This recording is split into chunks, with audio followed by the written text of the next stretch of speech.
Good early morning, everybody. It's Lorraine Alternative Homesteading on July 19, 2025.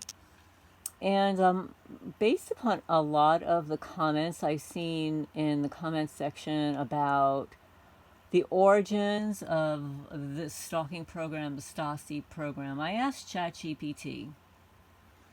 I said, tell me about fascism.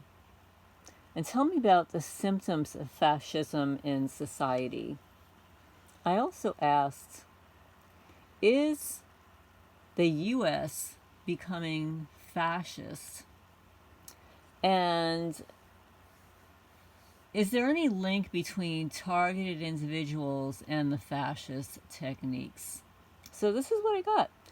But before I continue, please hit the thumbs up. It helps the channel grow, get the message out there. And this is what ChatGPT had to say about fascism.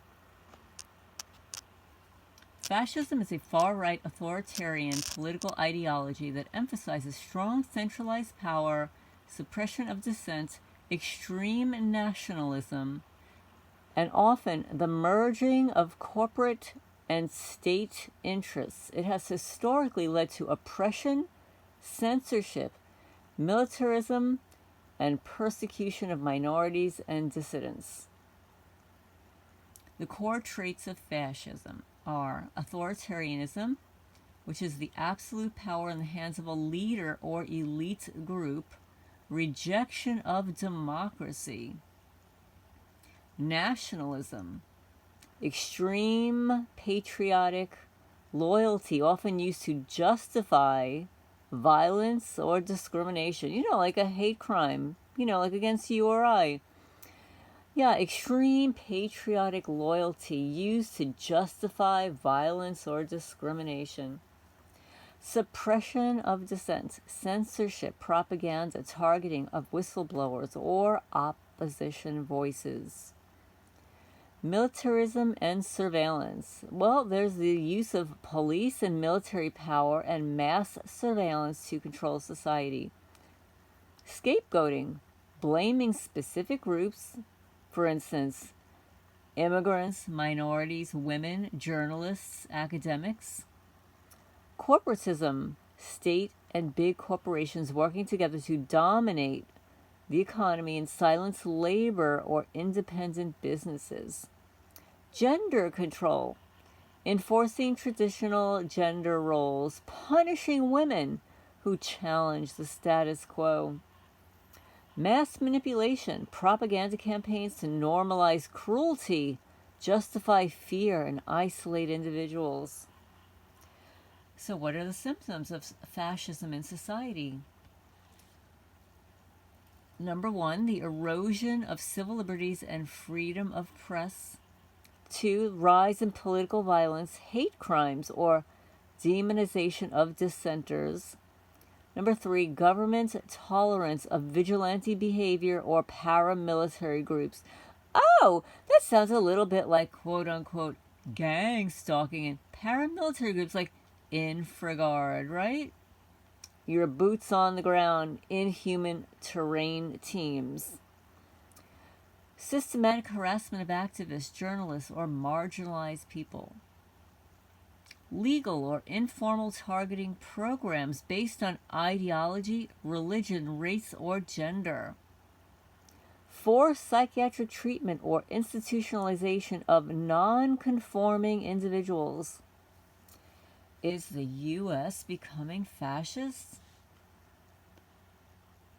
While the U.S. is still a constitutional democracy, elements of fascist behavior have been increasingly noted by scholars, watchdog groups, and survivors of government surveillance. Concerns include the use of fusion centers and vague quote-unquote terror watch lists without due process, political surveillance, infiltration of protest groups, and targeting of dissidents,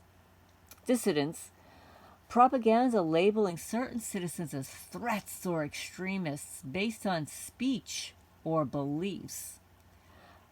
Growing government corporate surveillance partnerships.